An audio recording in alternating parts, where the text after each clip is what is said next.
சுவையான ஜவ்வரிசி கேசரிய ரொம்ப ஈஸியா எப்படி செய்யறதுன்னு பார்க்கலாம். எப்பவும் ஒரே மாதிரி ரவை கேசரி சேமியா கேசரி செய்யறதுக்கு பதிலா ஒரு தடவை டிஃப்ரெண்டா இந்த மாதிரி ஜவ்வரிசி கேசரிய ட்ரை பண்ணி பாருங்க. இதோடைய டேஸ்ட் ரொம்பவே சூப்பரா இருக்கும். இது செய்யறதுக்கு 100 கிராம் அளவு ஜவ்வரிசிய 2 மணி நேரம் தண்ணியில ஊற வச்சு நல்லா கழுவி எடுத்து வச்சிருக்கேன்.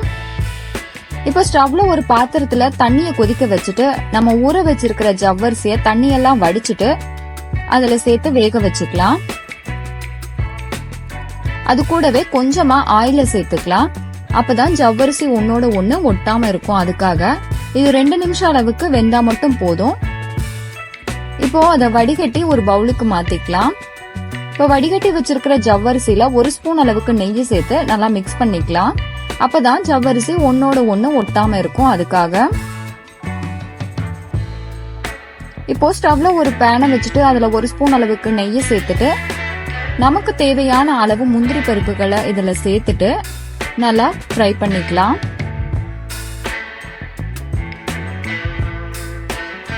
முந்திரி பருப்பு ஓரளவு வறுபட்ட உடனே அதுல கொஞ்சமா ட்ரை கிரேப்ஸையும் சேர்த்து நல்லா ஃப்ரை பண்ணிக்கலாம்.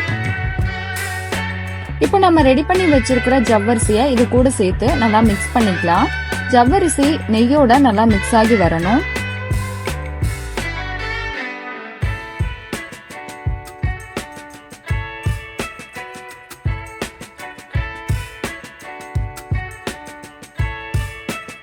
நூறு கிராம் அளவு ஜவ்வரிசிக்கு 50 கிராம் அளவுக்கு சுகரை நான் ஆட் பண்றேன். உங்க டேஸ்டுக்கு ஏத்த மாதிரி நீங்க கூட குறைய சுகரை சேர்த்துக்கலாம்.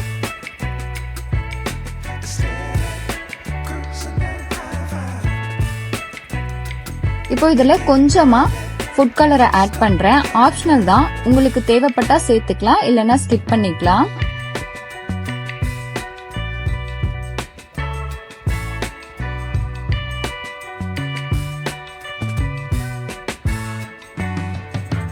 இப்போ இதுல 2 ஏலக்காவை தட்டி சேர்த்து நல்லா மிக்ஸ் பண்ணிக்கலாம்.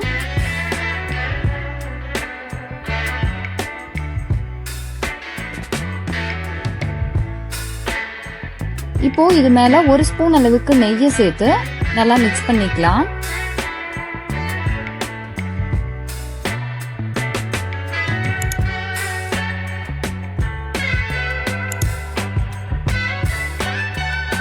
சுவையான ஜவ்வரிசி கேசரி ரொம்ப ஈஸியா ரெடி ஆயிடுச்சு. இதே மாதிரி நீங்களும் ட்ரை பண்ணி பாருங்க. பிடிச்சிருந்தா லைக் பண்ணி ஷேர் பண்ணி கமெண்ட் பண்ணுங்க.